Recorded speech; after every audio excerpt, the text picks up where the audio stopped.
이제 처음에 먼저 여기를 소개해야 됩니다. 이 의무예요. 왜냐하면 여러분들이 내준 세금 가지고 이 예산을 쓰고 저 같은 사람을 선발해서 파견하고 하는 기관이기 때문에 이제 평택시 사회적 경제 마을 공동체 지원센터라고 하는 데입니다. 이 지원센터는 평택시립이에요. 시에서 센터장에 급여를 주고 센터에 근무하는 직원들이 한 7, 8명 되나요? 그 직원들에게 급여도 나가고, 지금은 어디 있냐면 이 위치가 옛날 비전 1동 사무소 아시나요? 네, 네. 예, 거기 3층에 있습니다. 네, 네. 거기서 이 교육을 할 수도 있어요. 지금 하고도 있고, 뭐 줌으로도 하고, 줌과 이런 대면 교육을 한꺼번에 같이도 하기도 하고 그렇습니다. 이런 데죠. 여기서 하는 일이 뭐냐? 이제 이런 사회적 경제 기업이나 이런 것들을 설립을 도와주기도 하고, 이제 설립됐다고 해서 운영이 또 잘 된다는 보장도 없잖아요. 운영이 잘 돼야 되는데 그때 어려움을 겪거나 그럴 때 또 이제 컨설팅도 해줄 수 있고 이런 기업입니다. 네. 그런 교육기관입니다. 교육도 하고 컨설팅도 하고 멘토도 하고 뭐 계속 이제 그런 거를 지원해주는, 나중에는 이제 이렇게 5명이 모여서, 최소 인원이 5명인데 이렇게 5명이 모여서 우리 여기 와달라 그러면 이렇게 올 수도 있는데, 혼자 있어 나는. 5명 모으는 건 아직 어려워. 근데 혼자는 부르기가 힘들어. 법적으로 이제 5명이 있어야 부를 수 있으니까. 그러면 이런 분들을 위해서 평택 거기 사회적 경제 마을 공동체 지원센터에서 그냥 창업 아카데미 이런 걸 열어요. 그러면 그냥 그 광고를 보고 온 사람들이 평택시 전체니까 1명, 2명 온 사람들이 한 10명도 되고 20명도 되고 하는 거죠. 그렇게 공부를 하실 수도 있습니다. 네. 거기다 신청해서. 이런 거를 하는 기관입니다. 그래서 이거 현수막도 이렇게 만들어서 인수해서 보내주고, 이거를 교육할 때마다 걸어놓고 소개도 하고 뭐 사진도 찍어서 증거 자료로 제출하라, 이렇게 하는 겁니다. 자, 이런 일들을 합니다. 사회적 경제 발굴 육성 이런 걸 또 찾아서 이제 이렇게 사업을 하시는 분들에게 개인 기업을 할 때 이런 어려움이 있지 않냐. 여러 명이 같이 하는 협동조합이라는 게 있다. 뭐 마을기업이라는 게 있다. 사회적 기업이라는 게 있다. 이걸 미리 발굴도 하는 거예요. 굉장히 좋은 일을 하고 있는데 좀 힘들어해. 그러면 정부 지원 같은 것도 시에서 지원이나 경기도 지원이나 중앙정부 지원 같은 거 받게 해주는 방법 없을까? 이런 연구도 하고, 그런 것들의 전문가들이 와서 이제 그런 기업들을 홍보해주고 발굴도 하고 육성하는데 도움도 주고, 그런 역할을 하는 시립기업, 시립센터입니다. 그러니까 많이 활용해 주시고요. 사회적 경제 성장을 지원해주고 컨설팅 사업비 지원도 하고 판로도 개척을 해주고 뭐 홍보도 많이 해주죠. 그리고 네트워크 정책, 네트워크 사업을 이렇게 협동조합들끼리 네트워크도 묶어서 해주기도 하고, 이런 이제 좋은 일들을 하는 기관입니다. 마을 공동체는 아마 나중에 여기는 동에 속하죠. 읍이나 면이 아니고 동이죠. 예, 동이기 때문에 아마 마을 기업으로 막 권장하지는 않을 텐데, 이제 읍면에 있는 그 기업들은 마을 기업으로 한번 신청해봐라. 그 사회적 기업만큼 또 지원이 있거든요. 그건 이제 부처가 달라요.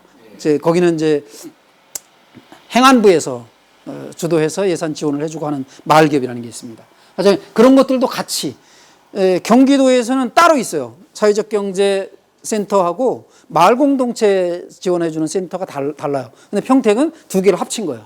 그래서 마을 기업 부분은 여기서 다 다릅니다. 평택은.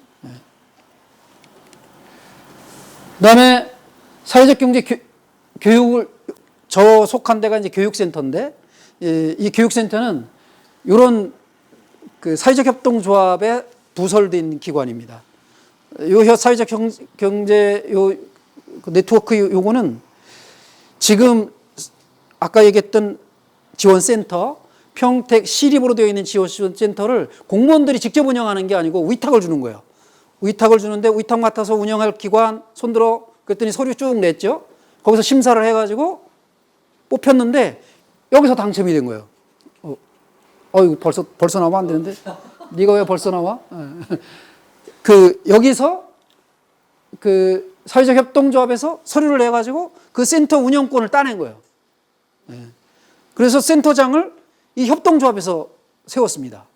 그러니까 지금 원래 민간인이었는데 지금은 공무원은 아니지만 공무원에 준해서 급여를 받고 있습니다. 센터장이. 직원들도 공무원에 준해서 그 급여를 받고 있어요. 이제 사회적 경제 이런 교육도 하고요. 그다음에 비즈니스 모델 워크숍도 하고, 비즈니스 모델은 지금 이미 우드팜 스토리는 확실하게 비즈니스 모델이 돼 있잖아요. 이런 게 없는 댕구리 협동조합, 여러분들이 좀 들어보신 댕구리 협동조합 같은 경우는 공부는 정말 많이 했어요. 10개월 동안 책을 4권이나 뗐거든요. 그런 장애인 부모님들이 중심이 된 그런 분들이 공부만 10달을 한 거죠. 공부만 10달 하고 책을 4권이나 띄고 그랬는데 비즈니스 모델이 없었어요. 뭐를 해서 사업을 할 건지, 뭐를 해서 돈을 벌 건지를 아무도 모르는 거예요. 그냥 공부만 한 거예요. 그냥. 그러다가 뒤늦게 이제 우여곡절 끝에 지금 비전동 성당에서 그런 친환경 유기농 식품을 판매하는 매장과 그다음에 발달장애인들 직접 당사자들이 모여서 의견을 내고 뭐 결정을 하고 사업을 진행해 나가는 그런 이제 자조 모임이라는 거, 그런 걸 좀 운영을 했고, 부모님들이 따가지고 있는 그 요양보호사 자격증, 장애인 부모님들이 이제 평생 소원이, 오늘도 오전에 그런 교육 오후 걸쳐서 여기 와서 체험도 하시고 하셨다는데, 장애인들의 부모님들이 요즘에는 많이 바뀌었다고 하지만 한동안만 댕구리 만들 때만 해도 부모님들이 말씀하신 건 꼭 우리 애보다 내가 하루를 더 살아야 된다. 이게 엄마들의 꿈이었다고 그러잖아요. 그게. 그러다 보니까 이제 부모님들이 장애인들에 대해서 평생 내가 묶여 살 생각을 하다가 뒤늦게 먹고 사는 거, 본인도 이제 먹고 살아야 되고 본인도 뭔가를 해야 되는데 하는 생각이 너무 늦게 들어서 이제는 뭐 자격증 따기도 힘들고 막 그랬던 거죠. 그러다가 힘들게 따놓은 자격증들이 요양보호사였었어요. 그런 분들이 이제 많다고 얘기를 들으면서, 그러면 이분들을 위한 이분들의 일자리와 그다음에 그분들이 이제 가정에 파견되기도 하고 요양원에 취직해서 이제 노인 장애인들을 케어하기도 하고 하는 이런 일들을 하니까, 그러면 일자리도 있고 그런 취약계층으로 위한 서비스 사업으로 다 해보자 그래가지고 이제 댕구리에서 냈던 게 그런 요양보호센터, 제가 요양보호센터 사업을 잘 못했지만 비즈니스 모델이 현찮으면 사업이 아무리 협동조합을 하든 개인 사업을 하든 모델이 현찮으면 거기다가 또 전문가가 없고 그런 경험도 없고 그러면 힘들죠. 정부에서 아무리 지원해주고 싶어도 자기들이 최소한 기본적인 능력, 헤쳐나갈 뭐 능력 이런 게 되면 좀 도와주기도 쉬운데 그게 댕구리 좀 힘들었던 거죠. 어쨌든 그런 것들을 개발도 하고 공부도 함께 하면서 워크숍도 해서 교과서에 지금 협동조합이나 이런 것들의 경제학 교과서에 나와 있는 모델 말고 그 저희들이 따로 교육센터에서 모여서 전문가들이라고 하는 사람들이 모여서 평택의 모델이다 그래가지고 P 모델이라는 것도 개발하고 그랬어요. 이제 그런 것들도 개발합니다, 함께. 그리고 이제 조직을 운영할 때 협동조합 같은 경우는 사회적 기업이나 이런 거는 기본적으로 민주적으로 운영해야 됩니다. 삼성의 뭐 이재용, 뭐 이건희 뭐 이런 것처럼 개인이 그냥 오너가 모든 것을 다 하는 이런 기업으로 가면 100% 망해요. 개인 기업들이나 뭐 이렇게 주식회사 같은 거는 이렇게 망하지 않죠. 개인이 막 끌고 나가도 카리스마 있어. 뭐 거기 오너가 뭐 막 끌고 나가고 뭐 대단해. 뭐 그런 평을 듣지 오히려. 경제는 그래서 정치 쪽으로는 민주주의가 맞지만 경제는 민주주의는 안 어울려. 언제 의견 듣고 뭐 지금 이게 하루 다른데 주가 변동 봐도 그냥 하루에도 그 그래프가 막 왔다 갔다 하는데 언제 초공에 공지하고 한 일주일 지나야 되고 무슨 안건 다뤄가지고 그것도 부결될 수도 있고 뭐 이런 일들을 잘 안 하죠. 근데 협동조합이나 사회적 아까 같은 그 4개의 사회적 경제 기업들은 반드시 민주적으로 운영하게 돼 있어요. 이제 이런 것들을 그럼 민주적으로 운영하려면 어떻게 해야 되지? 이런 것들도 이제 가서 지원해주는 이런 역할들을 합니다. 팀빌딩, 팀워크 이런 강화하는 이런 것들을 해줍니다. 자, 이제 기관 소개는 끝났고 저 소개를 또 해야 돼요. 저는 이제 간단하게 원래는 이제 전 사회복지학 뭐 이런 거 한 사람이 아니에요. 장애인들하고 전혀 관련이 없는 사람이었는데 이제 문학 전공했고요. 그런데 이제 에바다 복지법인에 이제 이사가 되면서 거기서 이제 장애인 부모님들을 만나게 됐고 그랬던 거죠. 또 이제 저 같은 경우는 물론 비리 시설, 장애인들을 이용해서 등쳐먹는다 보통 표현했던 사회복지법인의 이사들을 한 명은 구속시키고 또 나머지는 이제 쫓겨나가게 하고 하는 그런 이제 시민운동을 하던 사람이거든요. 그렇게 NGO 대표를 하면서 그쪽에 이제 그런데 사회복지는 전혀 모르니까 돈 떼먹었대. 그러니까 진짜로 돈 떼먹었는지 모르죠. 그 학교에 농아원에 이런 계신 분들이 이제 막 그 기자회견도 하고 뭐 도와달라 뭐 홍보도 하고 다니고 그래서 이제 저 같은 사람도 뒤늦게 알고 그래? 그런 놈들이 있어? 그러면 내쫓아야지. 이제 이런 생각을 하고 한 굉장히 오래 걸렸어요. 한 7년 만에 전국에서 최초로 완전히 그 이사진 100%를 다 내쫓을 수 있었죠. 이게 그 유명한 도가니라고 하는 영화 보셨나요? 도가니라고 하는 건 거기서 실패했거든요. 거기서 내쫓으려고 하던 사람들이 쫓겨났어요. 그 이사진들이 다 장악을 했죠. 예. 그랬었는데 에바다는 전국 최초예요. 어쨌든 하여간 다 내쫓고 이제 그러면 이제 이사진이 꾸려지잖아요. 새로운 이사진이 꾸려질 때 저는 아까 얘기한 대로 전문가가 아니에요. 특수교육한 사람도 아니고 사회적 사회복지법인의 전혀 모르는 거 사회복지사도 아니었고 뭐 이런 거죠. 그러니까 저는 빠졌어요. 그랬는데 먼저 들어가신 분들이 조금 몇 번 회의도 참여해보고 하더니 들어와라 이제 그래서 저도 이제 들어간 거죠. 나 같은 사람도 들어가도 된다. 전문가가 아닌 사람도 투명하게만 운영하면 된다. 그래서 이제 들어간 건데 간 바람에 이제 뭐 아주 이제 핵심적으로 막 이제 발을 딛게 됐죠. 어쨌든 문학을 전공한 사람이고 대학에서 시간 강사하는 게 평생 직업이에요. 그런데 둥구리 함께 가는 동구세상 댕구리 협동조합 사무국장을 시작으로 이제 제가 이런 사회적 경제 기업 이쪽에 이제 갑자기 한 6년 정도 만에 이제 전문가가 됐어요, 저도. 그래서 한 3년 됐어요, 벌써. 전문가가 돼서 전국을 다니면서 이런 강의를 하게 된 거죠. 협동조합 코디네이터라는 이쪽의 분야의 자격증을 하나 땄고, 이거 가진 사람들을 아까 얘기한 대로 평택시에서도 뽑고, 경기도에서도 뽑고, 서울 강원 지역에서도 뽑고, 인천 지역에서도 뽑고, 이렇게 해가지고 이제 거기 서류 내가지고 다 뽑혔어요. 그래서 그런 데를 다니면서 이제 이런 일들을 합니다. 그리고 이제 오늘 제가 대표님한테 말씀을 드려서 여기 촬영을 하고 계신 그 이성민 PD님이 계신데 그분이 계신 OBC 더원 방송이라고 하는 인터넷 언론으로 한 10년 정도 됐다고 그래요.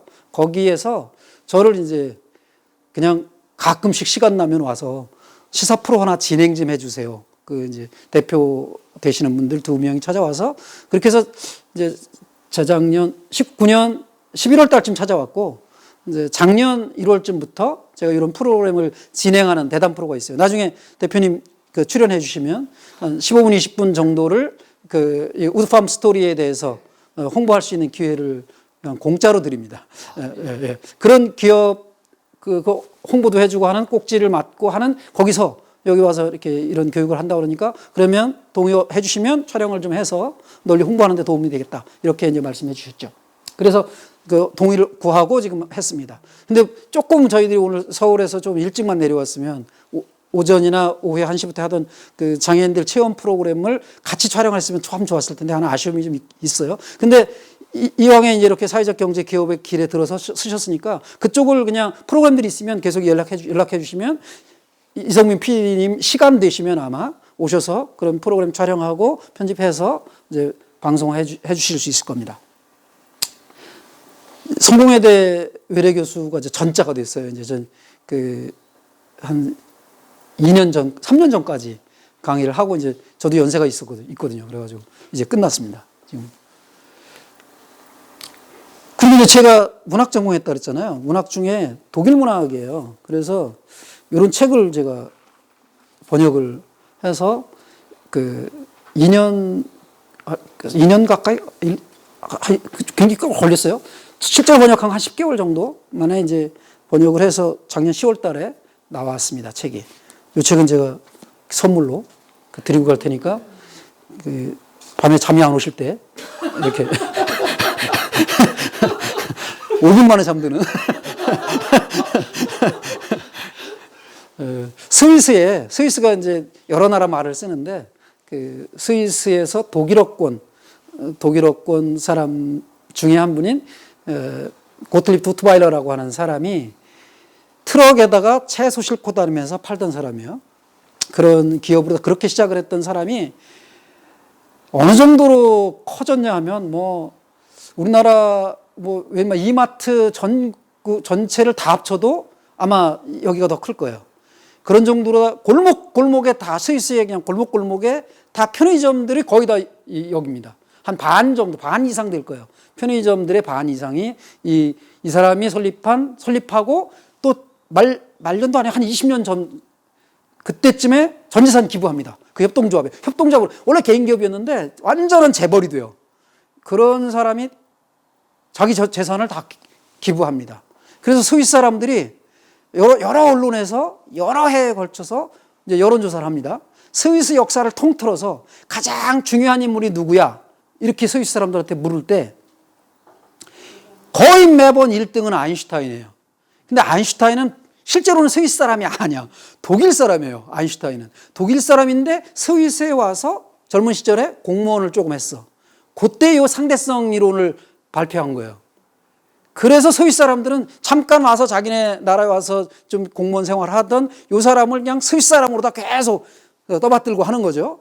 가장 중요한 인물로 1등은 제가 여론조사 그거 3개를 다 봤는데 3개 다 1등이에요. 아인슈타인이. 근데 2등이 이 사람이에요.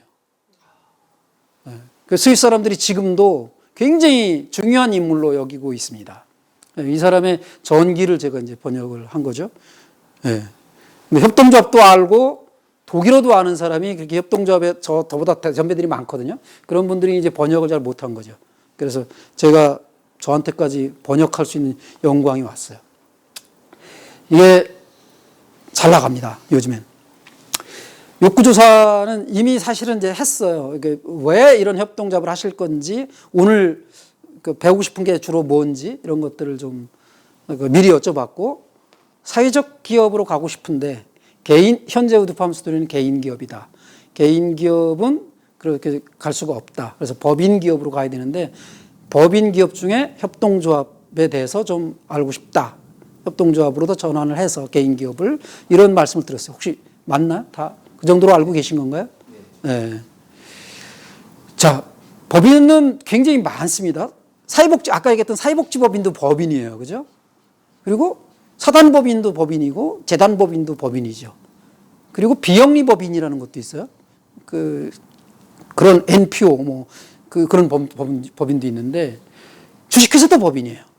네, 법인인데, 요즘에 이제 뒤늦게 협동조합 법인이죠. 협동조합도 법인인데 협동조합으로 하는 게 사회적 기업으로 가는데 좀 유리하다. 이런 이제 소문이 좀 있어요. 아직도 주식회사도 사회적 기업 되는데 뭐 특별하게 지장이 있는 건 아니에요. 지금도 주식회사들이 작년에 평택에 있는 기업들 중에 사회적 기업 인증받은 데들이 주식회사들이 꽤 있습니다. 그런데 흐름이 주식회사보다는 협동조합 쪽으로 옮겨갔어요. 100%는 아니지만 옮겨가는 중이고 상당히 많이 옮겨갔습니다. 협동조합이면 이 사람들은 기본이 벌써 혼자 할 생각이 있는 사람들이 아니라 같이 마음을 모아서 하려고 하는 사람들이구나라는, 기업을 하더라도 라는 게 그냥 회사 이름에 딱 나타나는 거예요. 협동조합. 이거 딱 보면서 이 사람들은 기본적인 마인드는 되어 있네. 사업을 잘하고 못하고 나중 문제고 기본적인 마인드는 되어 있다. 그런 걸 인정하는 거죠. 그래서 여러분들이 생각하는 그 사회적 기업으로 가는데 협동조합을 택한 거는 잘하신 것 같다. 네. 협동조합, 근데 잘하셔야 돼요, 앞으로. 협동조합의 단점들이 또 많이 있습니다. 단점들이. 네. 그래서 유미한 나자매님은 혹시 오늘 그냥 뭐 좀 더 알고 싶다, 궁금한 게 뭐가 있어요? 네. 사회적 기업하고 협동조합하고 네. 그 협동조합을 해야지만 사회적 기업으로 갈 수 있는 거예요? 아니면 사회적 기업만, 저희가 원하는 건 사회적 기업인데 네. 협동조합을 거쳐야만 사회적 기업을 할 수 있는 건지. 네, 지금 그래서 어른이 얘기할 때 잘 들으셔야지. 못 들었어요. 그러니까 왔다 갔다 하느라고. 법인이면 신청할 수 있어요. 개인 기업은 신청 자체가 안 돼. 자격 요건이. 그러니까 법인이면 되는데 아까 법인에는 여러 법인이 있다 그랬잖아요. 그 법인이면 다 신청할 수 있어요. 주식회사로 해서도 신청할 수 있고, 협동조합으로 해서도 신청할 수 있고. 근데 그 많은 거는 어떤 법인으로 할 건가는 여러분들이 택하는 거예요. 여러분들이 주식회사로 만들어서 신청해도 되고, 협동조합 만들어서 신청해도 되는데, 주식회사와 협동조합이 다른 거는, 이 얘기 나온 김에, 주식회사와 다른 법인들과 협동조합이 다른 거는, 주식회사는 혼자서도 100%의 지분을 가지고 혼자서 그냥 다 출자해놓고 주식회사 만들 수도 있어요. 그리고 주식회사는 여러 명이 한다고, 여러 명이 할 수도 있죠. 당연히 뭐, 그 대기업들 당연히 주주들이 뭐 엄청나죠. 그런 주식회사를 만들 수 있어요. 처음에 만들 때도 한 5명이 또 주식회사를 만들 수도 있어요. 그런데 주식회사에는 대주주가 최고예요. 돈 많이 내놓은 사람이. 협동조합은 안 그래요. 협동조합은 5명이 모여서 협동조합을 만들어도 돈을 제일 많이 낼 수 있는 법적으로 제한이 되어 있어요. 아무리 많이 내고 싶어도 혼자서 30%를 못 넘어요. 최대한 출자할 수 있는 금액의 최대 한도가 30%예요. 최대한 30%. 그리고 그러면 투표권 행사할 때 조합원 총회라는 게 있잖아요. 조합원이 이제 총회를 해야 되거든요. 주식회사는 51%만 한 사람이 있으면 자기 혼자서 주주총회를 혼자서 성사시킬 수 있어요. 주주가 100명인데 자기 혼자밖에 참석을 안 했어. 그래도 51%가 참석한 거예요. 그래서 100명이 모여서 투표를 해도 나머지가 다 손들어도 49명밖에 안 돼요. 나 혼자 딱 들었는데 이건 51표야. 이거의 주식회사예요. 근데 협동조합은 1인 1표예요. 30% 낸 사람도 있고, 주주 중에는, 조합원 중에는 1%만 내도 조합원이 될 수 있잖아요. 출자금은 반드시 내야 돼. 근데 0%는 없어요.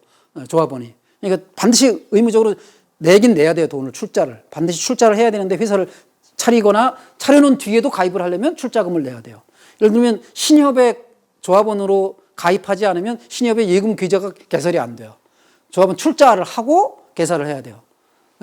지금은 또 조금 달라졌는데 안성의료사협 같은데 옛날에는 의료생협 그랬거든요. 거긴 전국적으로 유명한 협동조합인데 그 협동조합 같은 경우에는 법에 어떻게 되어 있었냐면 조합원들만 치료해 그랬었어요. 근데 지금은 조합원이 안 해도 치료는 받아요. 그 자연드림 같은데 아이쿱에서 운영하는 아이쿱도 협동조합이거든요. 자연드림 같은데도 조합원이 아니면 옛날에는 물건을 못 샀어요. 신앙의 여기는 물건을 못 샀고 그 조합원으로 가입을 해야 살 수 있어요. 요새는 법을 좀 많이 싸웠어요. 많이 싸워서 따낸 게 뭐냐면 조합원들에게 싸게 팔 수 있도록 비조합원도 살 수는 있고 그 대신 정가를 다 주고 사야 되는 거죠. 할인가를 못 받는 거죠. 이제 이런 그 있어요. 그런데 주식회사와 협동조합은 달리 그 아주 대표적으로 그런가요? 일반적으로 그냥 법인이면 주식회사를 생각을 하는데 그거로 가도 사회적 기업이 될 수 있다고 그랬잖아요. 안 되는 건 아니라고 그랬어요. 근데 협동조합은 1인 1표이기 때문에 한 사람이 한 표밖에 행사를 못해요. 5명이면 모이면 대주주 30%낸 사람이나 1%낸 사람이나 한 손 들으면 똑같은 거예요. 한 표씩이기 때문에 이거를 정부에서 다 알잖아요. 그 심사하는 사회적 기업 심사하는 사람들이 있거든요. 심사하는 사람들이 이 사람은 협동조합이고 이 사람은 똑같은 사업을 한다고 치고 여기는 주식회사가 서류가 올라왔고 이쪽에는 협동조합이 올라왔어. 그러면 주식회사는 아직도 대주주의 입김이 센 회사, 돈이 중심인 회사. 큰 틀에서는 여기는 사람이 중심인 회사 이렇게 되어 있습니다. 그 큰 차이가 있어요. 그래서 유리해졌다 협동조합 기업이. 근데 협동조합이 왜 이렇게 주식회사는 뭐 옛날부터 많이 있었잖아요. 근데 협동조합은 최근에 들어봤죠. 댕구리 같은 협동조합들 뭐 거의 없었어요. 그리고 아이쿱 같은 데는 그 자연드림 매장 같은 것들은 생협이라고 그래가지고 좀 생긴 지가 오래됐죠. 농협은 더 오래됐고 신협도 오래됐죠. 축협, 뭐 산림조합 이런 것들이 오래됐어요. 근데 옛날에는 다 법이 전부 다 그렇게 개별법이라고 그래가지고 하나씩 있었어요. 법이 하나하나. 그 농협법 따로 있어요. 그럼 그 협의 협동조합에 따라서는 조합원들이 모여가지고 농협밖에 못 만드는 거예요. 다른 협동조합 못해. 댕구리 같이 협동조합 만들어 놓고 친환경 매장도 하고 장애인들을 위한 무슨 사업도 하고 요양보호 파견하는 사업도 하고 뭐 자동차도 만드는 우리가 능력이 없어서 그렇지. 자 자동차 공장도 쌍용 자동차처럼 힘들 때 우리가 좀 역량되면 우리 댕구리 협동조합에서 쌍용 자동차 인수해서 자동차를 만들어서 팔아도 돼요. 그게 주식회사하고 똑같은 거죠. 그 정도는. 그렇게 그런 게 열린 거예요. 근데 옛날에는 생협법에 그러면 생협밖에 못 만들어요. 법에 따라서. 당신들은 다른 사업은 못해. 생협만 해야 돼. 이런 거였는데 이게 바뀌었어요. 언제부터 바뀌었냐면 2012년. 이제 겨우 9년밖에 안 된 거예요. 12년도 12월 달에 바뀌어가지고 발효가 돼가지고 뭐 12년 한 달 남은 한 달이었죠. 그러니까 13년부터 실제로 사업이 협동조합이 확 퍼진 거거든요. 그거 왜 그러냐면 12년도가 유엔에서 정한 세계 협동조합의 해였어요.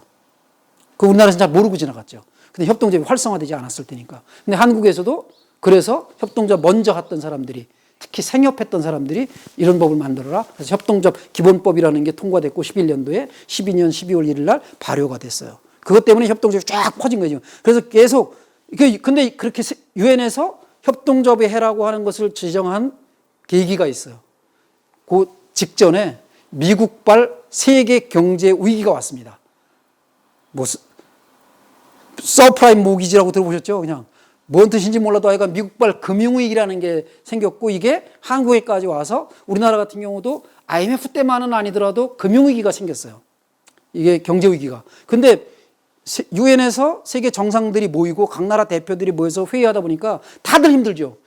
미국발 경제위기이기 때문에 전 세계에 영향을 미쳤거든요. 그래서 다 힘든데 그때도 성장하는 기업, 그래도 퇴보는 하지 않고 정체는 되어 있지만 그래도 문 닫지 않는 기업들이 있는데 이게 협동조합 기업들인 거예요. 그래서 협동조합들은 위기에 강하구나. 그래서 각 나라를 확인해 보니까 그런 게 있는 거예요. 그래서 야, 이 위기를 헤쳐나가는 각 나라의 공통 분모가 뭘까? 세계에서 아예 2012년을 세계 협동조합의 해로 선포하고 계속 유엔에서 홍보해 주자. 그래서 협동조합을 만드는데 정부에서 지금도 예산 지원해 주잖아요. 여러분들이 교육받는 건 무료로 해 주잖아요. 무료지만 강사료를 주니까 세금으로. 이런 걸 정부는 이 정도만 해 주는 거예요. 이런 걸 조금씩 해주고, 그 다음에 사회적 갭이 되면 다음 시간에 사회적 갭에 대한 얘기 할 건데, 그때는 또 지원이 더 많아져요. 사회적 갭으로 되면. 이제 그런 기업, 인건비도 내주고 하니까.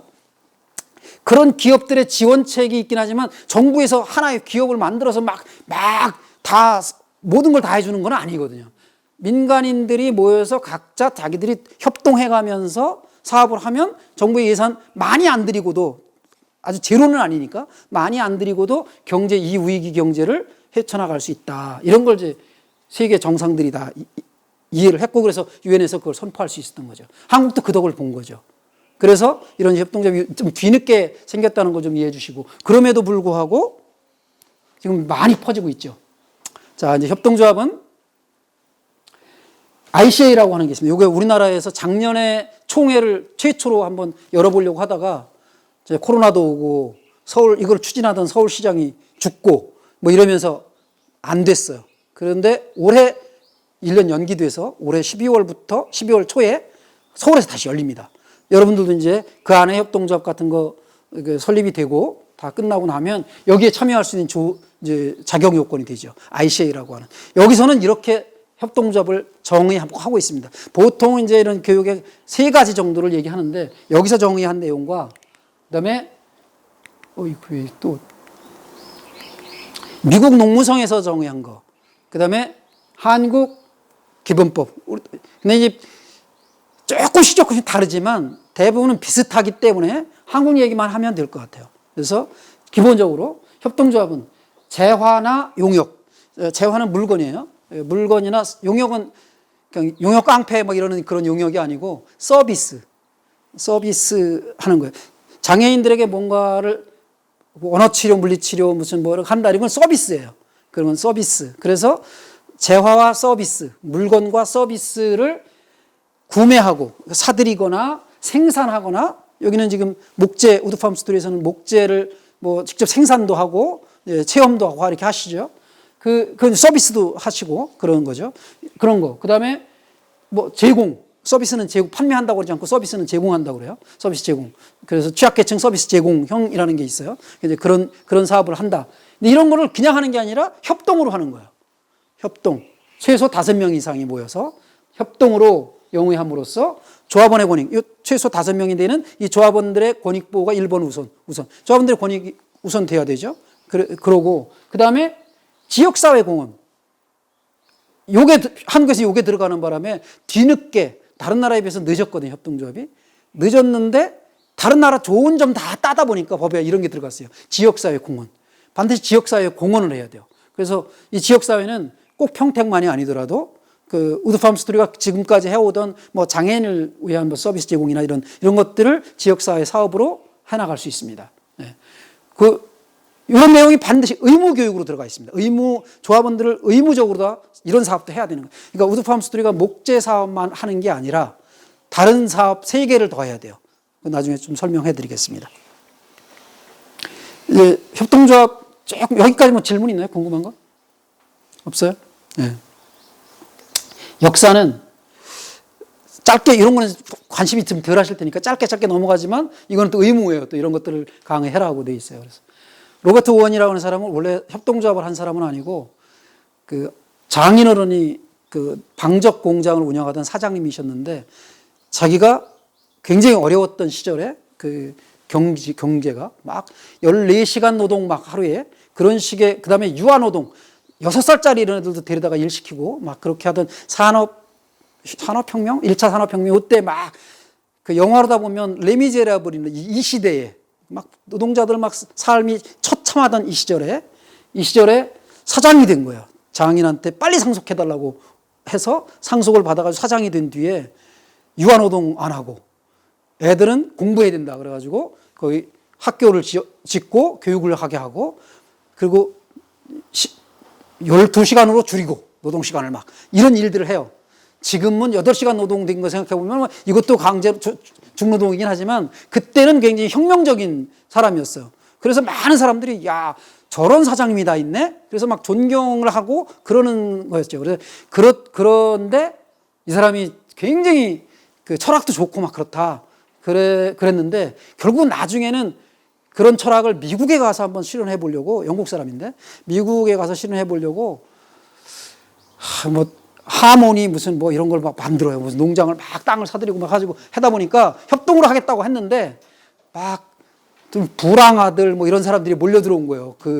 이 사람이 운영하는 그 마을에 공동 커뮤니티를 만들어 놓고 하는데 그러다 보니까 이제 망했어요. 결국은 망했는데 정신은 참 좋다. 그래서 이분을 협동조합의 거의 조상으로 여깁니다. 공부하는 사람들이 철학이 참 좋았다. 그다음에 조지 홀리오크라고 하는 사람은 이제 최초로 다 성공한 협동조합을 얘기하면 그 오원보다는 이 사람이 속한 역시 영국입니다. 영국의 로치데일이라고 하는 그 맨체스터 유나이티드 있는 거기 맨체스터에 로치데일이라고 하는 거리가 있는데 거기에 있던 노동자들이 28명이 모여서 최초로 다 협동조합을 만듭니다. 이 사람들이. 이 사람들은 대부분 다 그냥 기숙사 생활하거나 어디서 회사에 다니다가 해고됐거나 뭐 아주 서민들인 사람들이죠. 이 사람들이 28명이 모여서 출자금을 내고 협동조합을 만들었는데 최초로 성공했어요. 지금은 그 자리가 그대로 유지되는데 맨 처음 매장을 냈는데 그때 이 사람들이 매장을 내게 된 배경이 돈이 없으니까 가난한 사람들이다 보니까 밀가루를 싼 걸 사다 쓰는 거죠. 싼 걸 사다 쓰다 보니까 밀가루가 곰팡이 났거나 밀가루에 모래를 섞었거나 막 그런 것들을 싸다는 것 때문에 사다가 이제 먹기 시작했던 사람들이었는데 이 사람들이 우리가 돈을 걷어서 좀 제발 좀 괜찮은 소매점 하나 만들어 보자. 그래가지고 돈을 걷어서 이제 그러니까 지금 성공했고요. 그게 지금까지 남아 있고 지금은 최초로 냈던 매장을 박물관으로 운영을 하고 있습니다. 로치데일의 역사, 협동조합의 역사 이런 것들을 전시하는. 그래서 협동조합 하는 저 같은 사람들은 꼭 한번 가보고 싶은. 그래서 성지순례 하듯이 거기를 가보고 싶은. 이제 그런 거로 유명한 로치데일 협동조합의 28명 중에 한 명입니다. 이 사람이 이제 대표로 나온 거고요. 라이파이제는 신협의 대표입니다. 신협. 이거는 독일의 면장 정도로 번역을 해요. 읍장. 어떤 데는 이제 번역하다 보니까 읍장이라고도 하는데 이 라이파이젠이라는 사람이 공무원인데 어느 면 단위, 시골 단위에 가봐서 발령을 나가지고 가보니까 농민들이 고생하고 일은 열심히 하는데 가난해. 그래서 여러 가지 파악했죠. 이 사람들이 왜 가난할까? 그러다 보니까 고리대금업자한테 돈을 너무 많이 꽂아 쓰고 가을 되면 너무 많은 돈에 이자를 붙여서 갚는 거예요.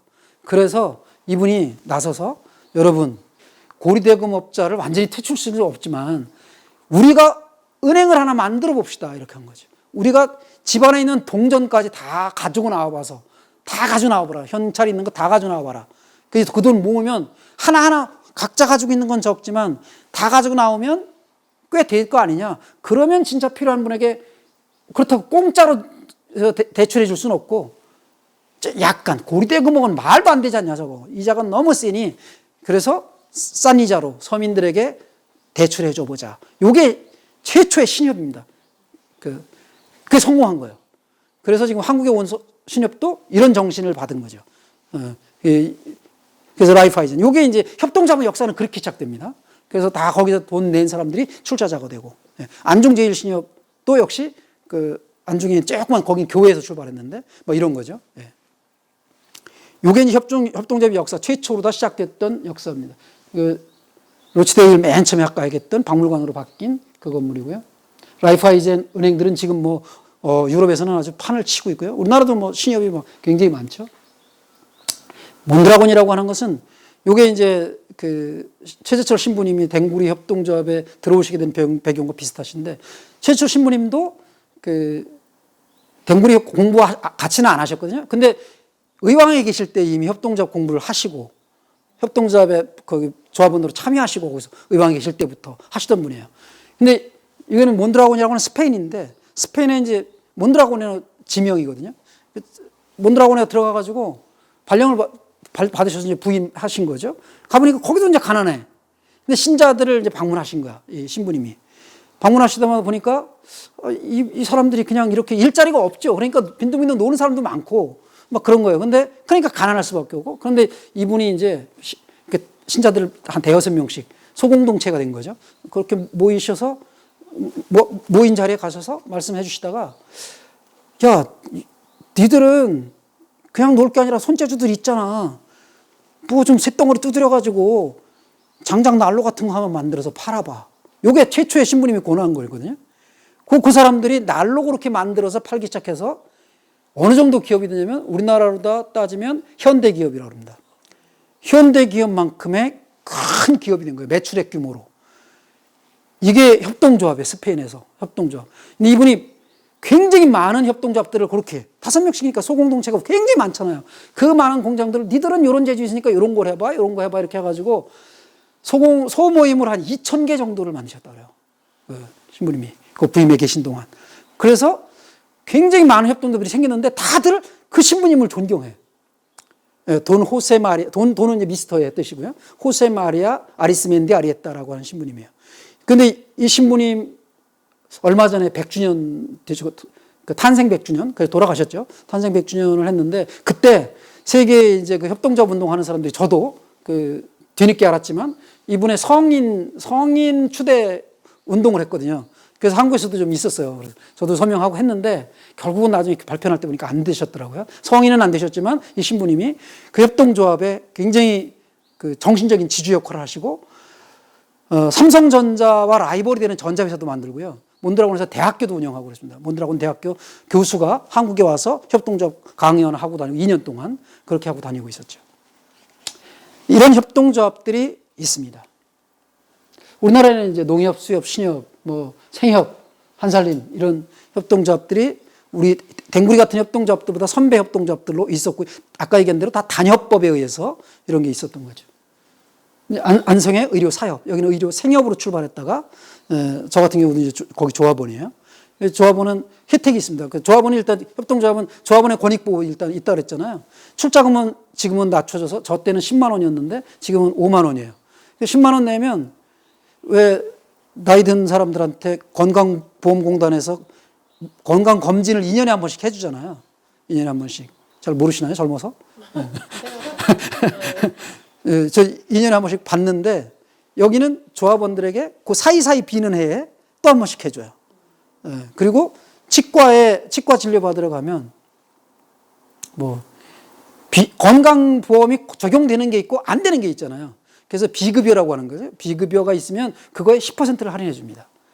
조합원들에게. 이런 혜택이 있고, 그 다음에 조합원 교육 가끔 있어서 가봤는데, 조합원 교육할 때 이거 병원이 이렇게도 장사가 되나 싶을 정도로 최초 교육 내용이 뭐였냐면, 병원들의 영리행위 목적으로 하는 과잉진료.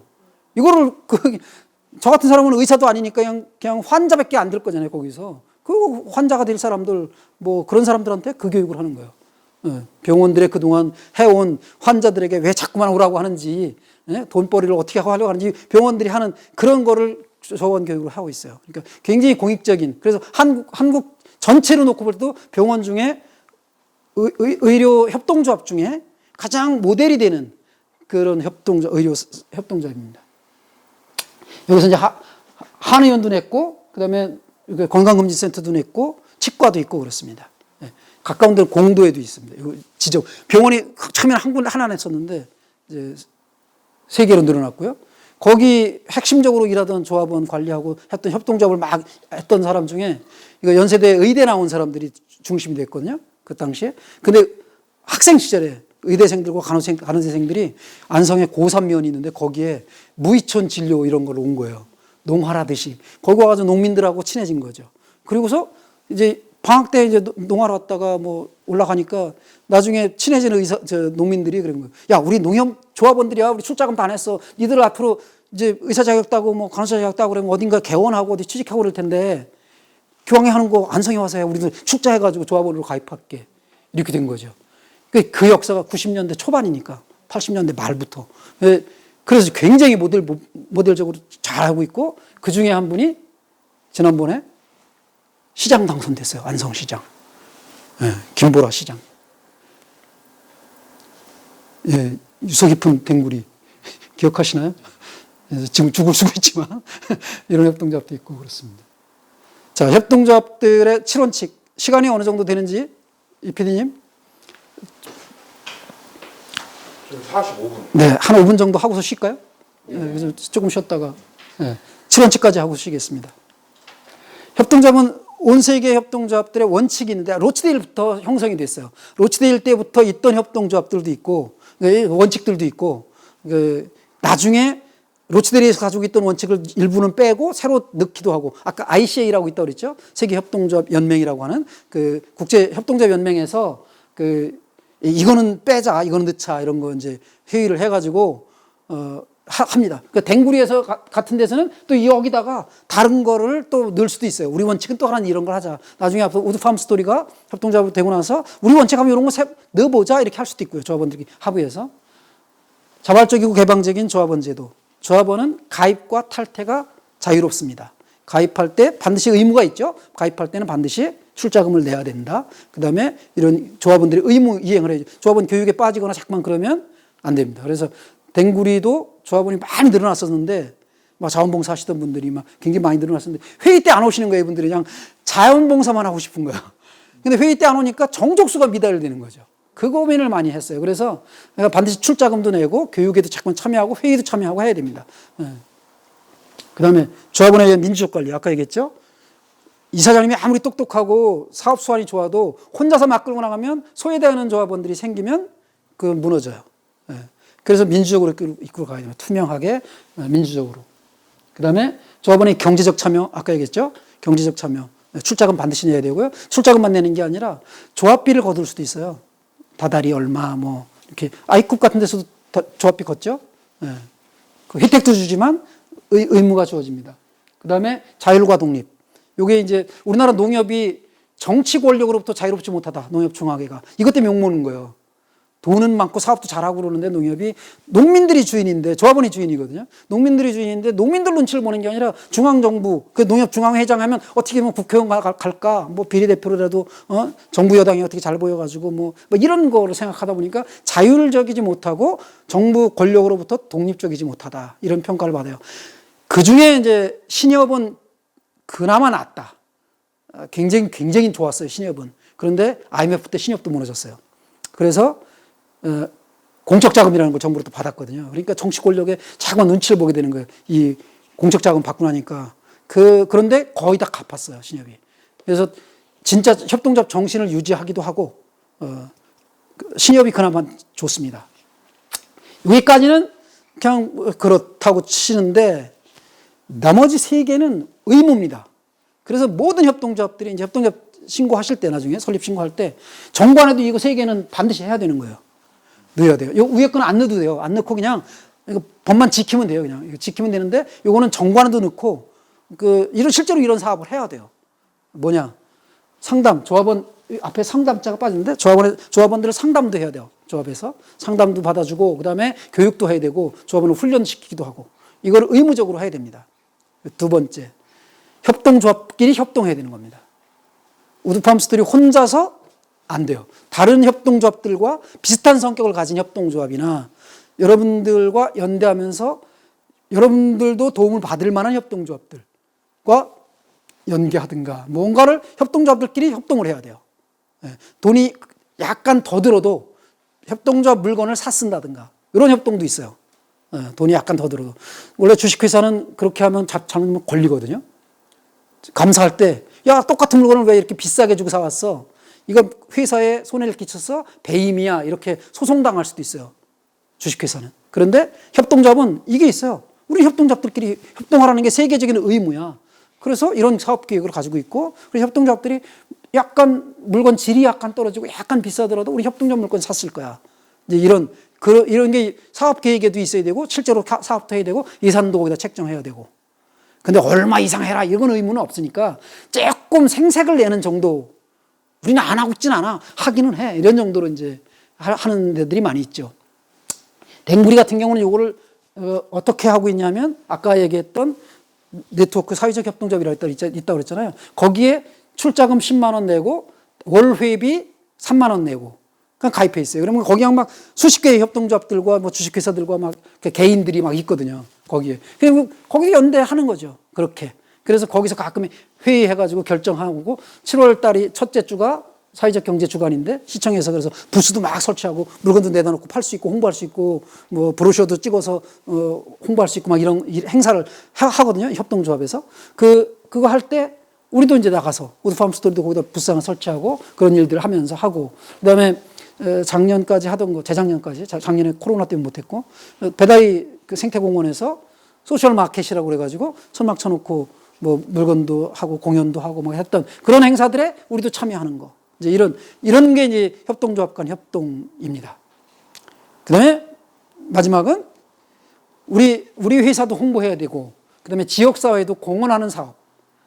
이건 아까 이거 나왔었죠. 뭐 장애인들 서비스 취약계층 서비스 제공 이런 거 여러분들이 사업 계획 세우고 예산 세우고 이 작업을 하는 거죠. 그러니까 설립 전에도 그거를 해서 시청에 평택시청에 낼 때 내셔야 되고 그다음에 해마다 이 계획을 계속 세워야 돼요. 해마다 총회를 해야 되니까. 근데 이 예산을 그러면 얼마 세워야 되냐? 의무는 없어요. 요거는 그것까지 뭐 몇 % 이상 이런 건 없고 그건 조합원들이 결정하면 돼요.